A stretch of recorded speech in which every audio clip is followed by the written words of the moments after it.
Well, poor Batgirl. You know, when you've read comics a long time, you can remember like Batgirl wasn't that huge. She didn't have a huge following. They had fans. She's part of the Batman family. If you liked Batman, you probably liked Batgirl. But she really wasn't more than a supporting character. Maybe some leads in like Batman family, a few things, and all this stuff, right? And Batgirl didn't really become something until, ironically, that she was, took out by the Joker in The Killing Joke that came out in 1988. The irony of that book is that if you go back and look at the history of it, and history of comics is very important to talk about Batgirl so we can have some context for the Batgirl movie getting canceled, is that that book was written before Crisis on Infinite Earths, and it wasn't actually supposed to be in continuity. It was supposed to come out before Crisis. That's why they were taking liberties with a lot of their characters, because they knew with Crisis they were going to reboot and start all over. The book took years for Brian Bolland to draw. Then it came out 3 years after Crisis, 2 years after it had ended.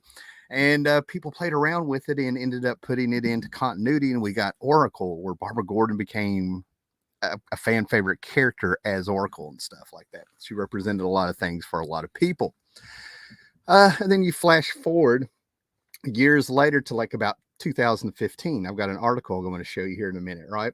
And if you saw the thumbnail for this video, in 2015, I wasn't aware as much as I should have been. A lot of this is 2020 vision, looking at the big picture of a lot that's gone on in the last 7 years. 7 years, and it was going on before that. But 7 years ago is where it really popped. It's where what felt like an organized strike hit. Not to be, yeah. It's a bit hypocritical that the Flash could still be going ahead. I got you. I hear you. Okay. And let's not even talk about Hawkman, or Booster Gold for that matter. But anyway, but there was a lot going on. 2015 came out, and I want to show you an article here. Let's go ahead and get off of me. That's not what I want.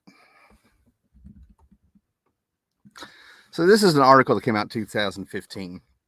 If you go back, and I'm gonna be referencing some old videos of mine. Okay, it's not about saying that I was right about anything or that I was wrong about anything, but there's a lot that I did not have the big picture on, because I'm not going to say that the world had changed and stuff, right?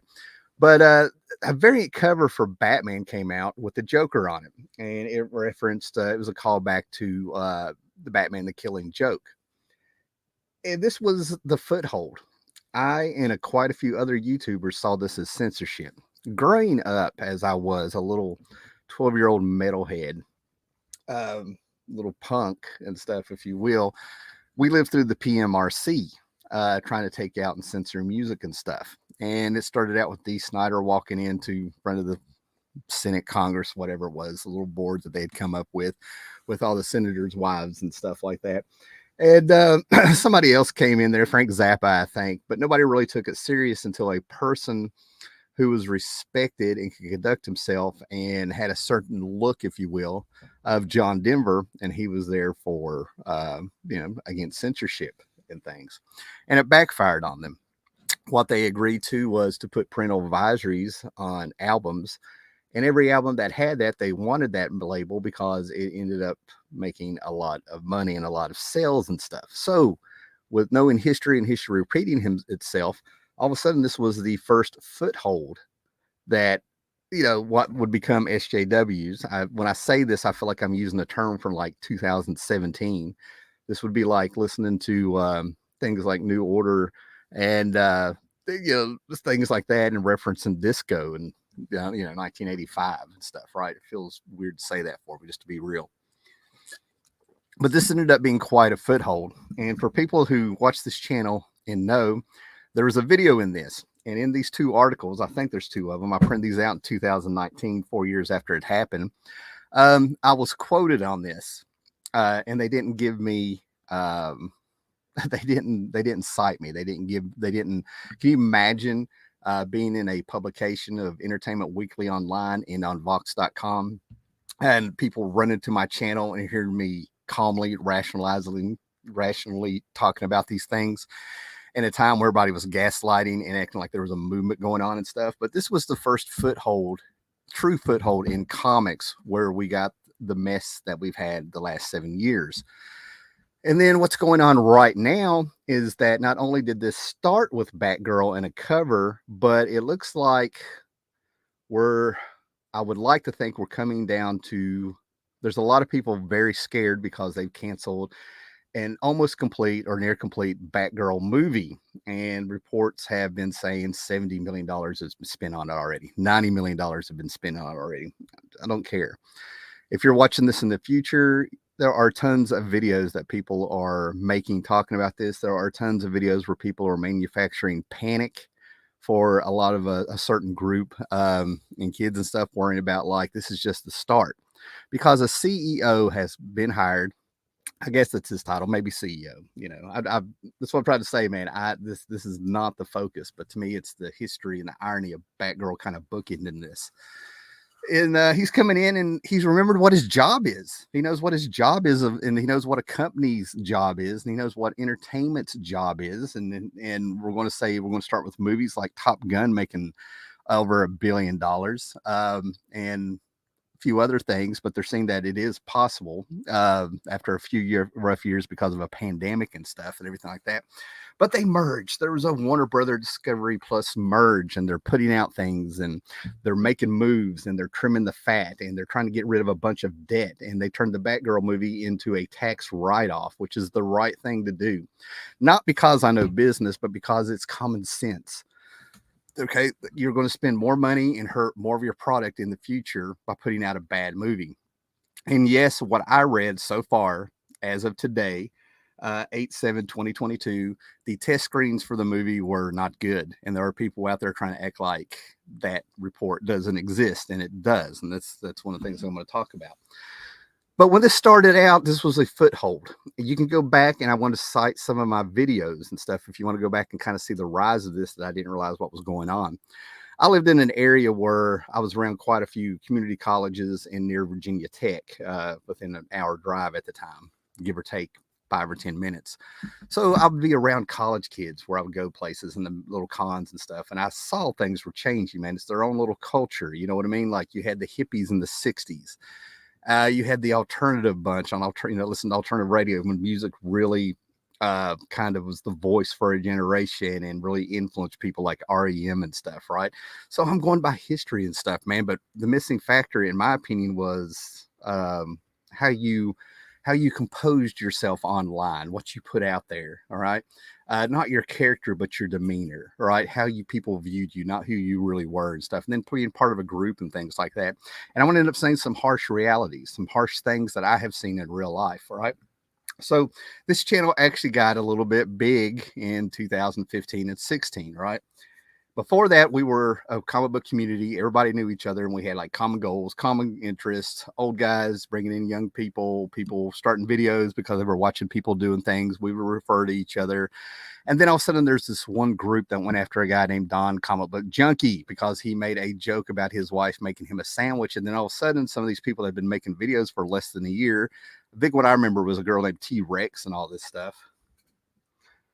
There we go. Yeah, I'll click on that in a minute, Eric Breen. You just made things. But they did this thing where they acted like they were a watchdog group that reminded me of the PMRC and stuff, where PMRC went through and went out and they tried to find the worst of the top 10 filthiest songs out there at the time, with Prince, Darling Nikki being a big one, and a Wasp song and stuff. They cherry picked and stuff like that. And I called them out and I was asked to. I stayed out of that. I was like, what is going on? And the reason I remember the one person named T-Rex out of that group, I think that was her name, she's out of Australia, was because she was like following me around on other channels and getting on Twitter and talking about my quotes, and had this odd familiarity with me when I had never talked to her and stuff like that. That was really bothered me. And she was taking my quotes out of context, but she presented herself like, this is just I'm just doing a different point of view. Having a debate without including me on the debate is how she came off. And I ended up calling her out on Twitter. And as not a big Twitter user, you talk about people jumping on that. And that should have been my first clue. So what they were doing is anybody who would associate themselves with Don Comic Book Junkie, they were making a list, and right there in Twitter for everybody to see, they were talking about doing something with them. I never quite got their goal, but it was probably canceling them or something, like before it was a thing. This is like 2014 or something. So I made a video called My Level of Tolerance, and I talked about I can think for myself, I can talk to who I want to, and without ever mentioning any names, I said, here, it's on Twitter. You caught my attention because you mentioned my name in it. And they kind of faded away. They privatized everything and just faded away. So the foothold was gone. A year later, they go after this right here. If you read The Killing Joke, I'm trying to think what it was. There's a certain crime, an invasive, violent crime that's really about power and things like that, that they said the Joker did to Batgirl. It's never implied, and it was never done because it's not in the story. And then when they saw this, they said, this is that crime. We are seeing it. This is what this is. And sadly enough, I started a petition. Some other people started a petition, and this was a fight against censorship is how I saw it and stuff, right? So Vox.com and Entertainment Weekly got me there, ended up quoting me and reading and printed it off. I can't believe I found this right here, but this is where they quoted me. This is what I said. Due to a small majority of easily offended people who have been taking the role of a collective watchdog group, DC has agreed to pull a Batgirl Joker variant cover at the artist's request. The artist folded. I don't agree. I know he had his reasons, so the artist decided to do it. I can respect his decision, but I can also say my opinions that it was the wrong decision. This is not about the cover, but about the importance of not allowing a minority to control the choices of the majority, and that is what was going on. Like I said, I'm looking at this as censorship. Other channels that people I knew were looking at it as censorship. It's about irrational censorship. It's about not allowing art to be made into something evil. And what was their response? There's a lot to unpack. And they didn't unpack it. All right. So Batgirl 41 variant cover was a foothold. And I actually made a video saying this is a foothold. Don't let them get it. All right. This is before Comicsgate. And what I ended up finding out, there was 4 or 5 channels who have been calling out a lot of this stuff since probably about 2012, if not 2010. And several of those videos have faded into obscurity, or they have ended up in controversy, one being Douglas Ernst, I guess. You know, never talked to Douglas Ernst, so I'm just saying he's had some drama go on the last couple months and stuff, right? So when they reached out, and then Entertainment Weekly, I don't know if it's in here, Entertainment Weekly ended up on their website quoting me and talking about things. And they started talking about ridiculous things, and I hold that they're ridiculous. Women in Refrigerators, that was started by Gail Simone, I guess in the 90s online, where they went through and looked at all these horrible things that happened to women and stuff. And I'm not saying that horrible things have not happened to women in comics and stuff like that, but number one, it's fiction, and number two, there are also horrible things that have happened to men that people just sort of like fed off. And I hate that. And it's not being a manist or whatever you want to call it. I hate that feeling of where men are considered disposable, like we're replaceable. You know what I mean? Like we're a means to an ends and stuff, right? We're less than human. And that's where this comes from, right? But if you say anything, it's like you picked a side. So there's already been a movement. I didn't really realize how big it got, because these people would be in very quiet, living in the echo chamber. They stayed on message boards with themselves. Now, what I want to show you here is a document that I used to use at work. This is old, but we have a new one and stuff, right? I'm a social worker. Okay. The basis of everything I do is from freedom of choice, and this is guaranteed by law. And we have forms that we present to people to tell them that we are going to try to give you the life that you want with the clientels that I have and stuff. And what we do is from dignity and respect. Oh, where did I go? So it's from dignity and respect and choice and stuff, right? And that's what was driving me nuts about some of these activists I started seeing online. I feel like if you're online, you're not an activist, okay? It's all about you and your narcissism and trying to act like you're doing something, right? As a social worker, I studied, and it just would make sense that if you had gone through the program that I did and the work that I do and stuff, that activists are just a joke in your eyes, and they are. And being around these college towns and things like that, they absolutely are. It's whatever the popular cause is and stuff. So you can, act like you're doing something. You have a very empty life and you're trying to fill a void for different reasons by doing it, because you don't do anything. You'll stir a lot of people up and then you abandon it. You have a lot of people really wanting to make change, but you dip out and you wait for the next trendy thing to come up and you go on.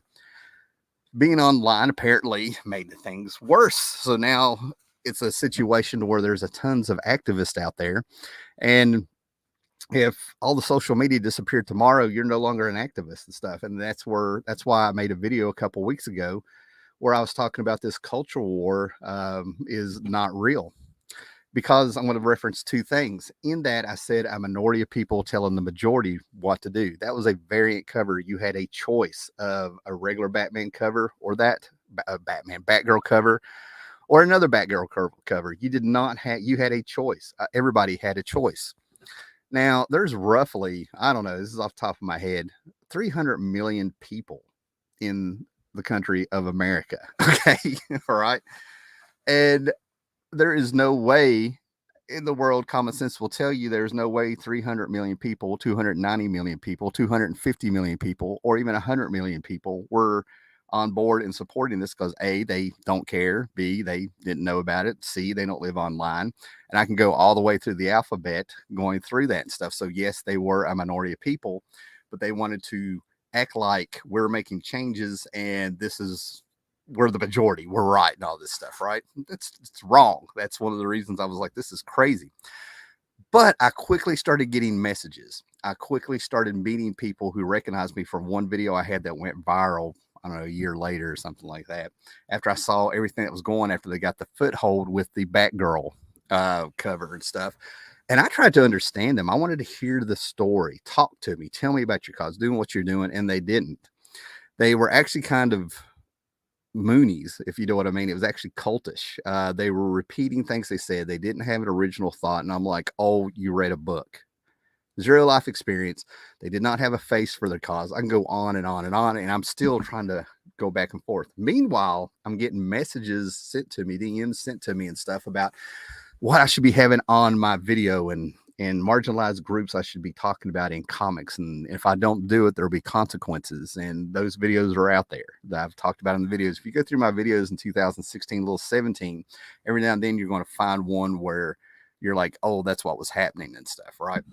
And then Comicsgate happened, and I'm skimming over a lot of stuff. Comicsgate happened, a bunch of YouTube channels. People just did not want to deal with this. The comics got so bad, they walked away, did the smart things. And then it started spreading to other media. And I had people telling me, welcome to Gamergate 2014. Sorry about your hobby and stuff, right? This has already happened. History's repeating yourself. And then all of a sudden we had things like Doctor Who and Star Wars and stuff. And you can go back and look at a video where I think it's called something like Twitter reactions to the new Doctor Who. And this was another wake up call for me, because at the same time, I'm getting ahead of myself. So Twitter reactions to Doctor Who, that's another video. And that's probably got about, I don't know, 5,000 views when I looked at it a year ago or something. I don't know. Right. But what I did is I went to Twitter and, hey, what's up? So I went to Twitter like the day of, or right when they announced that the new Doctor Who was going to be female and stuff, right? And there was nobody on Twitter. You can go look at it. There's nobody on Twitter saying anything bad about it, but you had all these people yelling man tears and posting memes, and it was just more and more and more people gloating and provoking people and laying out bait. And that's what a lot of this stuff is. It's bait. It almost feels organized, right? So I referenced a lot of those big channels and stuff. And I actually ended up, and a lot of those channels, one or two are still around. And I ended up being approached by a lot of bigger channels. And I actually got to see like a message board where they plan what they're going to talk about and who they're going to talk about and stuff. I'm like, this shit is fake as wrestling. I was like, holy crap. And I ended up posting a video on one channel of a guy who's no longer around, but he was part of that big group, And luckily I had a friend of mine kind of talk me down, like, you don't want to go down this way, because I was reaching a point talking about it that I don't know who the good guys or the bad guys are. And then about a year later, the Comicsgate movement started, and one of the guys that founded that had already been in the old community. And I'm just like, I predicted what was going on with this. So if you want to know a little bit about that, I'll give you 2 videos to go back and look at. One was where he deleted his channel from the original comic book community called The Trolls Didn't Win. And then after he brought his channel back and was starting to get movement, and I predicted everything that was going to happen to him, called The Loser Reaction, because he started making fun of me in his videos. And Ethan Van Sciver came out, Diversity in Comics went up, and he did exactly what I said he was going to do, because he had done it before and stuff, right? That, and he's out. So years go by, we have horrible comics, things we could not have predicted. And this SJW movement, let me tell you my viewpoint of it, okay? What I saw. Like I said, I tried to talk to people in the real world. I tried to understand it. You know, give me a story here and stuff like that. And unfortunately, a lot of people I met were nuts, right?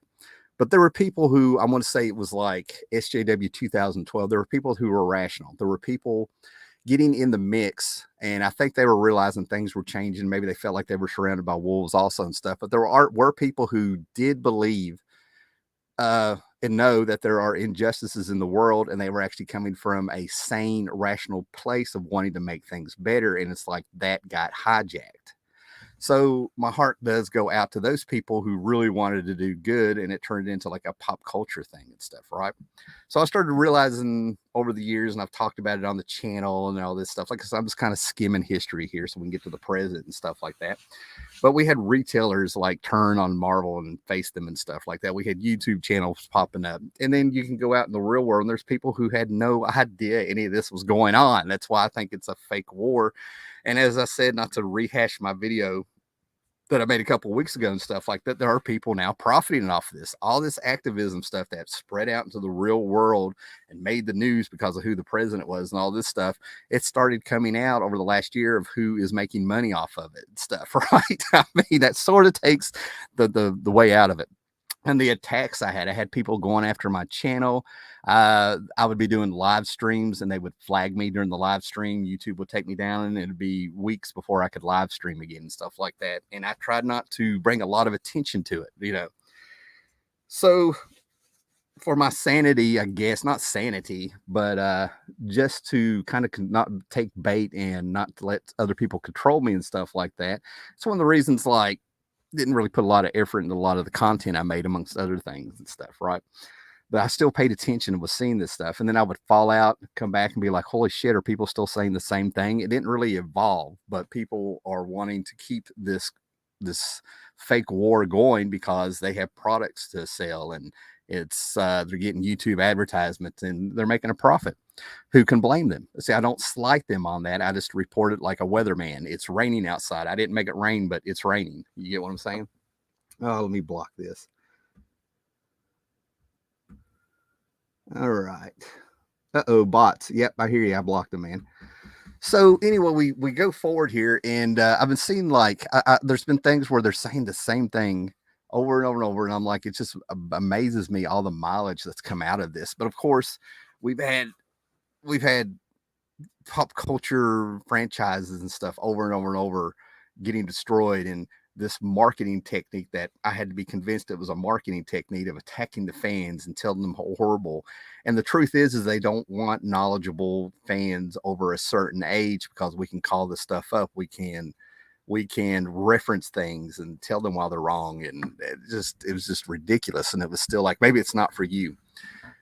And what do we have? What are their great accomplishments? These people that have come in and were part of this group and stuff, and with the bait and the marketing and doing their side, what's their big accomplishment is that they apparently, one of them had got a milkshake because they didn't get a milkshake 5 years ago when they made the big announcement of, like, look, we've taken over Marvel. And they've had no other accomplishments, no great books, no great influence. Just pretty much whining on Twitter about how they hate their job and they think Twitter is real. Again, social media disappears. They're nothing. Nobody would even know their name because they have no merits of great books they have put out. I'm not saying there haven't been great books in the last 5 or 6 years, but I'll say it again. You really had to fucking dig if you want to find the good stuff. And people are tired of this. They just want their hobby. They want to come back. I've had so many friends in real life that it's old, we're getting back issues and we're really not following too much what's going on with the comics and stuff because it's just freaking nasty out there and stuff like that. It's not what the hobby was about for us and stuff, right? But you can shape and mold your own narrative just like everybody else can, apparently. That's what we do. So we come back up, and I remember seeing comments over the years, like Jim Shooter was asked about what does he think with what Marvel is doing now, and pushing these characters that just can't hold a book, and I don't know, trying to do change for change's sake or whatever they think, pandering to that audience. See, I'm doing cliches. I've heard this stuff over and over that it sounds like cliches, but cliches come from truth usually, and that's why they survive and stuff, right? But pandering to an audience that does not don't even buy the product and stuff. And I'll never forget the star of hope I had when I saw the interview where Jim Shooter said, apparently Marvel has forgot what their job is. And then I have videos where I talked about social economic stuff that'll make you snore. And I've always been, it's been about the money. And eventually I said that's might be what squashes it, hopefully. One of many things I came up with because I was trying to make sense of it. But it's about making the money. You know, one side is making money. People are seeing them making money. People are getting mad because people are making money. And the companies whose one job is to put out entertainment to make money have forgot what that is, what they're doing. And Jim Shooter said they forgot what their job was. And I was like, somebody finally gets it. It's going to be an era of hope. Now we come back up to the Warner Brother things, skipping over a whole bunch of diabolical and terrible things and petty things and gaslighting things, and me seeing middle-aged grown men and hearing about them, having people send me things to look at, me getting curious every now and then and stuff. And I'm just sitting here, I'm like, this is a bunch of middle-aged old men fighting like 13-year-old girls on Twitter and stuff like that. That's embarrassing to me for being in the hobby, feeling like it associates to me when nobody's looking at me.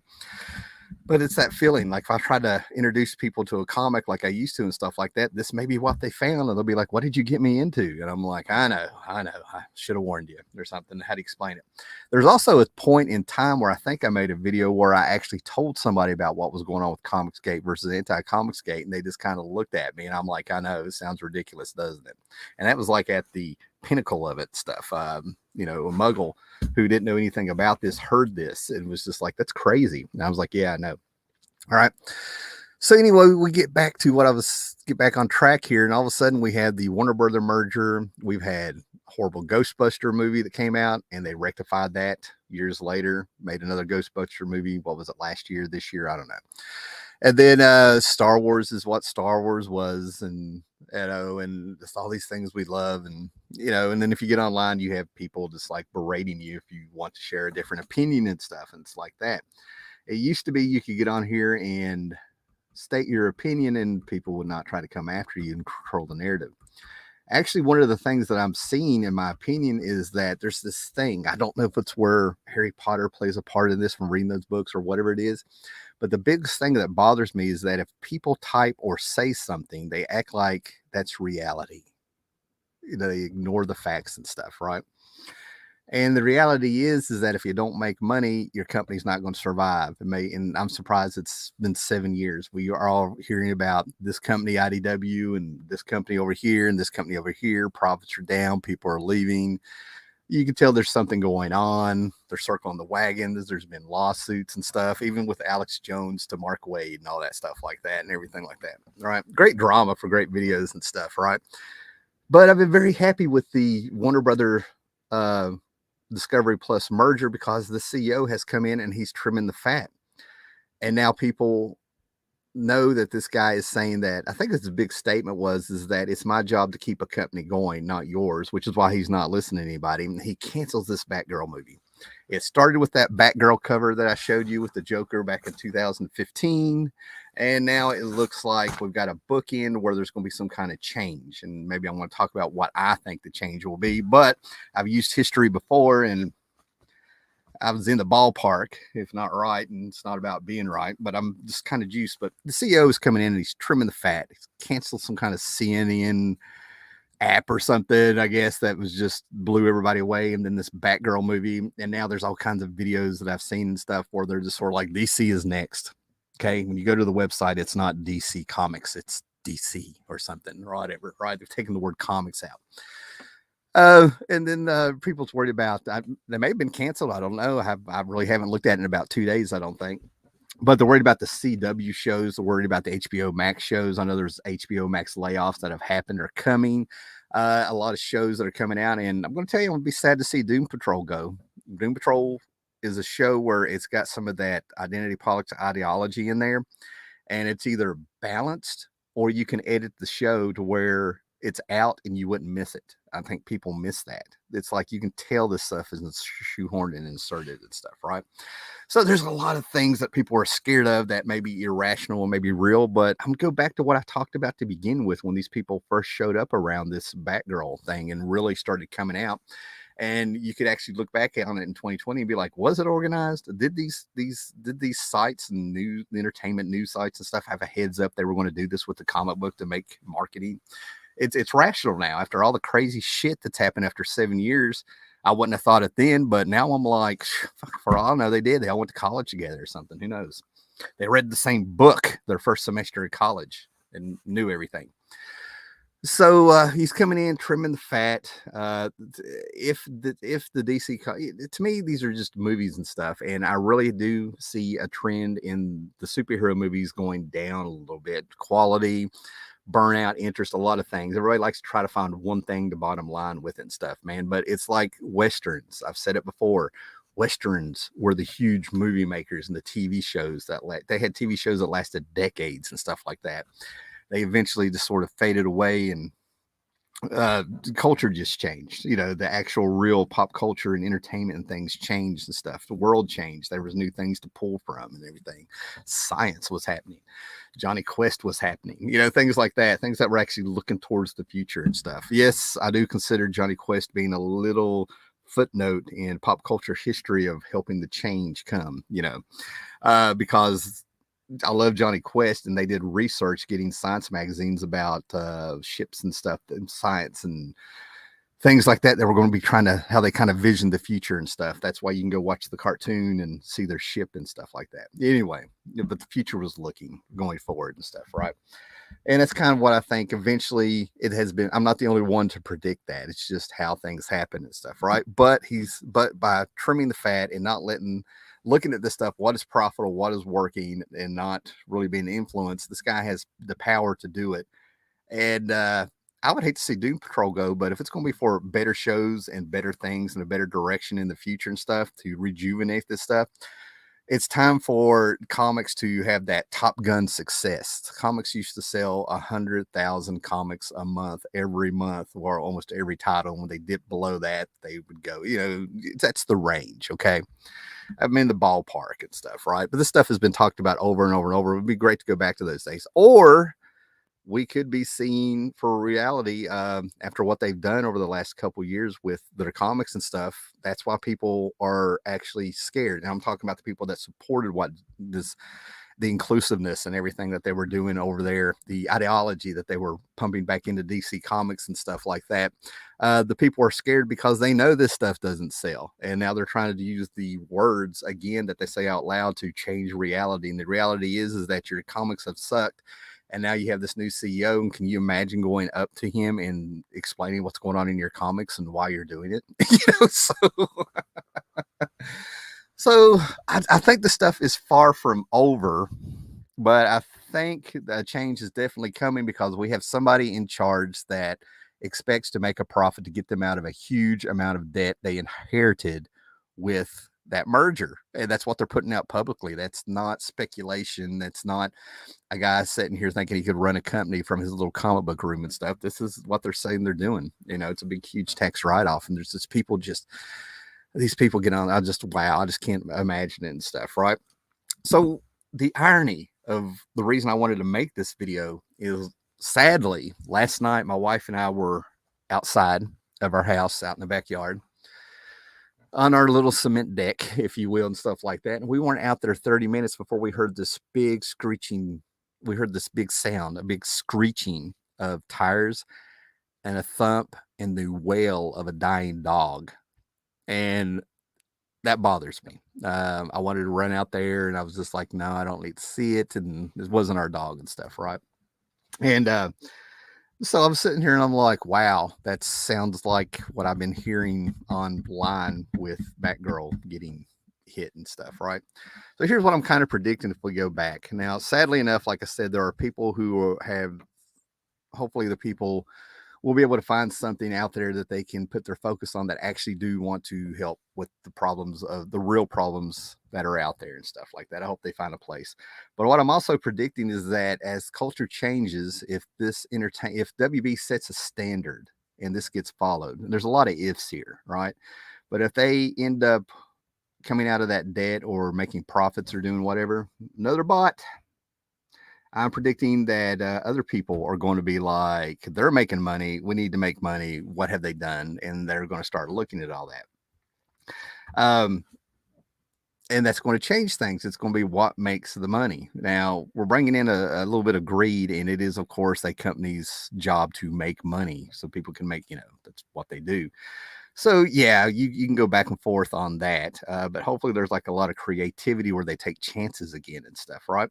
Frank Zappa did an interview that I found, I think I saw it when I was like 13 or 14, and it really hit me hard, of all places, right?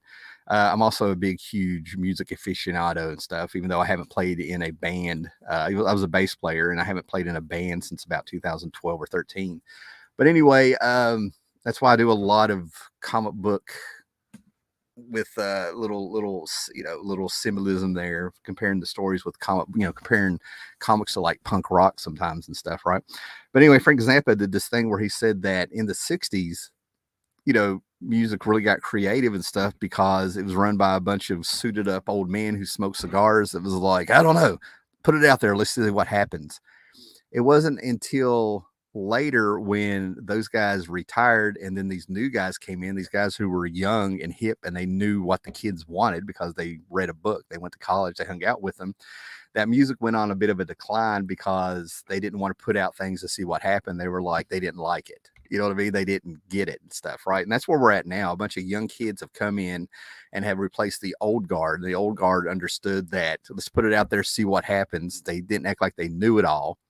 And that's kind of what's going on now. And that's when you take pictures of yourself with a milkshake 5 years later saying you finally got one, which I just laughed. I was like, oh my God. Yeah. So let's look at some comments and stuff. But what I'm predicting before I look at the comments, because we're going to, yeah. I think I'm just going to end up repeating myself. I'm doing this off the hip. No research, just kind of remembering and just had this pack of papers over here and stuff, like where I showed the article and stuff. But basically what I think is going to happen is probably like, if you go back to the hippie movement, you still have hippies flying around. I grew up in an era where there was like a lot of burnout. Those 70s kids who were doing the drugs without the love, if you will, and stuff like that. And then every now and then you would see the hippies and stuff, the guys that can't hold on. A lot of those guys are cool, out there working on their cars, out there telling stories. But by gosh, I got to tell you, almost every hippie I met in the 80s and 90s, they were all at Woodstock. Isn't that amazing? I'm like, so I think we're going to have a lot of people talking about glory days and stuff and how they remember this stuff. There's always going to be these people out there. But then you got people who deny everything. They were not part of the free love. They were not part of the set-ins and doing all this stuff like that. And they lie. And we're going to have a lot of people who are they're going to deny they were ever part of that ideology and stuff like that. They're going to be coming up. They're going to get older, get responsibilities. They're going to see that it's not trendy, whatever. Maybe they find that hole in them that's empty and it gets filled up with something, right? But yeah, I think we're going to have a lot of people denying they were ever a part of this. We're going to have people who can't let it go because it's become their identity. There's nothing there. They've been filled up. They joined a cult is what it's like, and they were filled up with it. Then you're going to have people who are just like, yeah, I did that. It was a trend, whatever, move on. They're into something new and stuff, right? So I think the stuff is far from over, but it's definitely dying down if WB is a success with what they're doing. Once they start making money, and I feel like Top Gun is what pushed this over. Top Gun, the Northmen, is that what it's called? The Viking movie we just kind of watched. It's getting critically acclaimed and all this stuff, and it's surviving all these attacks and stuff, right? And I'm not going to lie, man, I'm for patriotism, whether it's for my country or the other country. I was in the military. I can tell you that the chances I had, I probably couldn't have had anywhere else and stuff, honestly and stuff, right? Considering I came from absolutely nothing, right? That's where it comes from. But I mean, if you live in Canada, England, wherever, and you love your country, I love that. I love when people want their country to be the best and stuff like that. It's a good attitude to have. And I think, you know, I'm not saying you need to go out and yell it every day or anything like that. That's not what I'm saying. But I love the fact that it was a Top Gun movie about the Air Force and a little bit of patriotism that may have tipped this thing. You know, it's made $1 billion. And sorry, man, I got a lot of bots in here today. So anyway, but I kind of love that. I love that. And that shows you that there's a majority out there that has not, they don't listen, they don't get online, they don't live on social media, and they know better than to listen to everything and believe everything they hear on the news. You know what I mean? So it gives me hope and stuff, man. But yeah, this stuff has really rejuvenated me, seeing that there are still people out there in places of power that got their head on straight. You know what I mean? We've got to keep this company up. I've been hired to trim the fat. I've been hired to try to get out of this debt, and we're going to stop putting out crap product. Is basically where it comes from. Nothing personal or anything. Because what you got to understand is that everybody that was in that Batgirl movie and stuff, if we go by the past and things like that and other movies, I mean, there's Pluto Nash. Go look up what happened to Pluto Nash, that horrible Eddie Murphy movie that was shelved forever, and they still put it out, stuff like that. A lot of things come out over the years where people they get their money, they're paid.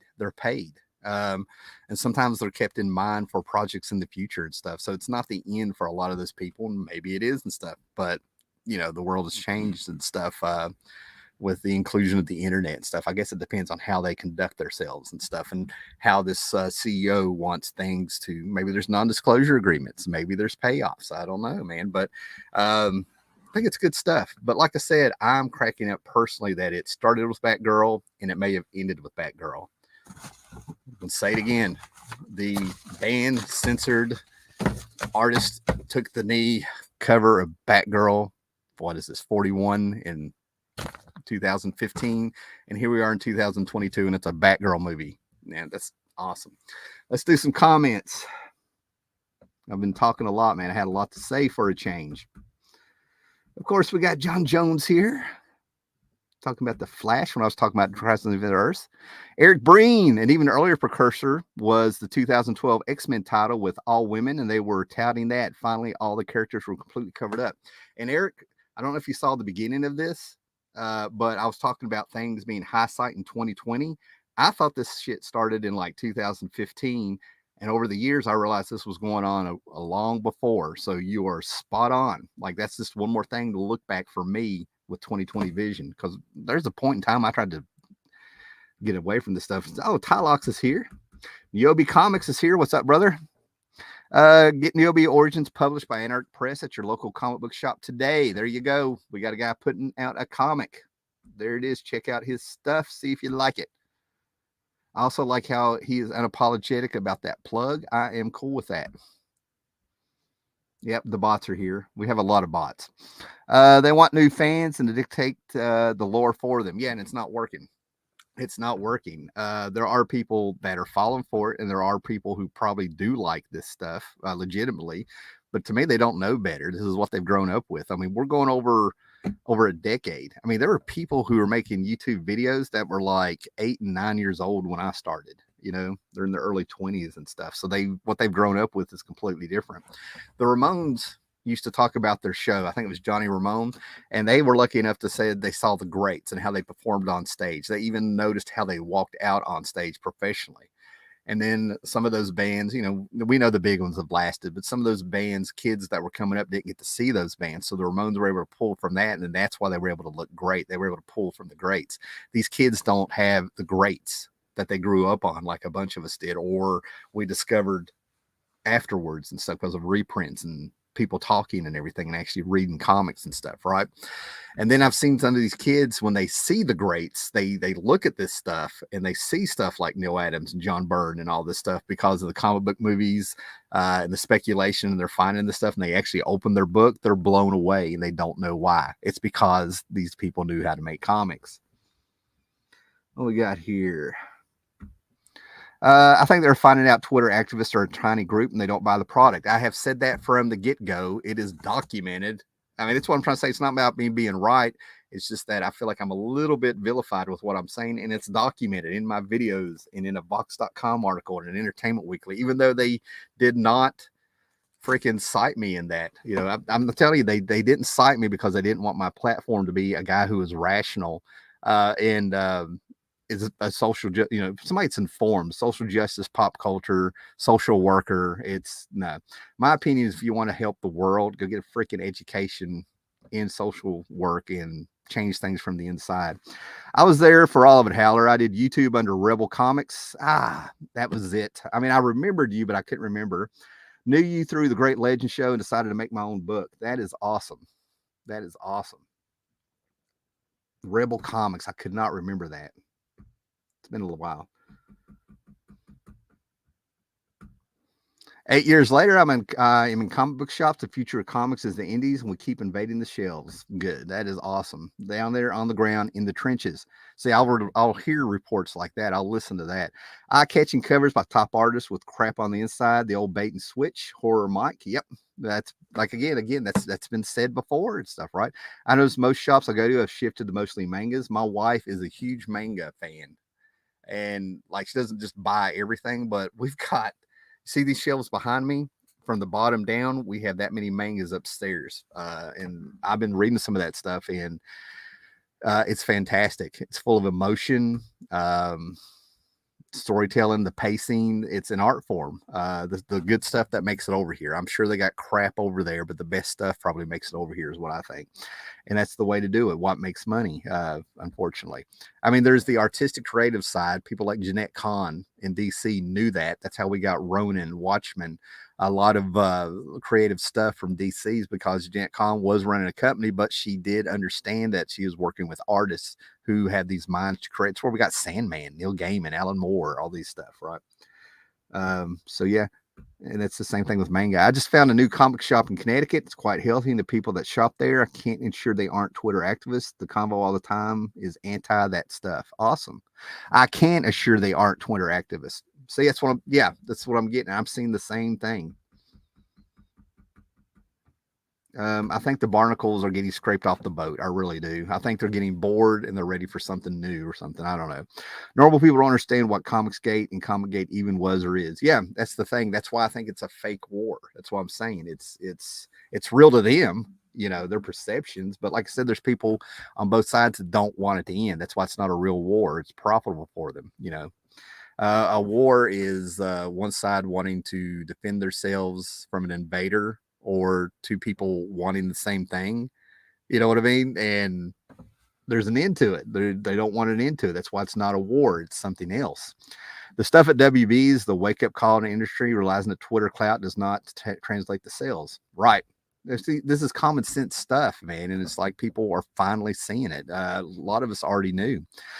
Biotic Press, we get Punchline, Came in America, and Yobe, High School Ninja, Rags. Yeah, more indie books out there. Yeah, you guys talk to Yobe if you're interested in that. Gore Vidal is here. Great to see you. And I've got a lot of bots here, man. That might be it. So anyway, guys, hey, Graphic Man here.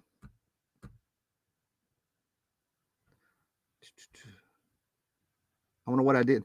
I used to be shadow ban. I thought shadow ban was something people just made an excuse for, and then the shadow banning on hit me a little bit, and I'm like, God, it's real. I would talk to people who found themselves unsubbed. People said they were not getting alerts and stuff like that, and I was like, oh man. And now I've got bots, so I guess I've made it. What we got here? Jonathan, I think a lot of us need to stop seeing a woman or a non-white guy and assume there's an agenda that doesn't help either. Yeah. There's a lot of stuff. I still have the 80s article, Democracy Pitchman, interview with Frank Zappa, talking about going into politics after the PMRC hearings revved him up. Sadly, he died a few years after the article. Yeah, I vaguely remember the article. You got to remember, I was probably middle school, high school, but I was still into this stuff. I've been into music as long as I've been into comics and stuff. I kind of remember that, even though at my age, I may not have been totally invested in understanding it, if it makes sense. Yep, the bots are after me today. They're after me. I do feel bad for the directors. I do believe they wanted to create a good movie. They were forced to create all that stuff, and it wasn't their idea. Well, yeah, and that's their hill to fight on, I think, and stuff. They're the ones that are in the out. They're the ones that have to make the choices, and that's why a lot of this crap got made. You had to play the game, no doubt in my mind. What a lot of people don't get is that Ezra Miller stuff isn't going to really affect the Flash movie, and they can't affect the film because it's so much money already. They got a tough decision to make if they haven't made it already. There's a lot of stuff out there that could be used as hype or product. I mean, it's one of those things where we've heard about bad actors and stuff like that doing bad things. The Northman was a good film, poetic like the Green Knight with some Excalibur scenes. I haven't seen Maverick. Since what I liked about Top Gun was Kelly McGillis and Tony Scott's direction. Yeah. Now, as far as the Northman, Gorvidal, I'm gonna have to go look it up and remember it. But when I heard about the Northman coming out, it was actually based either on a historical event or they sort of mildly, or both, or they mildly adapted a Shakespeare story, or this is what influenced a Shakespeare story. Anyway, it's got a Shakespeare story tie. The more I'm sitting here running it through my head, the more I'm kind of remembering. I still have COVID brain, even though I had it last month. Horror Mike and Eric Press. I have several, including more of that. And that might be it. So, guys, thanks for popping in here. Thanks for listening to me. Thanks for letting me. I just felt like getting this off my chest and stuff. But like I said, I like the big picture of things. I like the big picture of seeing comics. I like the big picture of comics that you didn't think connected. I like the big picture of things connecting in history. I like the things that just connect when you step back and look at all of it like a great big huge sheet of big work and stuff. And like I said, I just love the fact that it started with a Batman cover or Batgirl cover. And now it looks like we could be seeing the shift in the end with a Batgirl movie. Who knew? Poor Batgirl, man. Just the pinnacle, just the pivot point for so many things and stuff, right? But I like the idea in my head. It would be great if she was actually the bookend. It kind of like you screwed up not putting that out, so you get what you deserve with the movie. I mean, that's all I'm going to say there. All right, everybody have a great weekend. Everybody be excellent to each other. Everybody check out the Yobe Press. Go to Antarctic, get the Antarctic Press stuff, the books. Check out Graphic Man. Check out Gore Vidal. Check out all these people in here. You'll see Breen everywhere on everybody's channel. But anyway, be excellent to each other, guys. Later.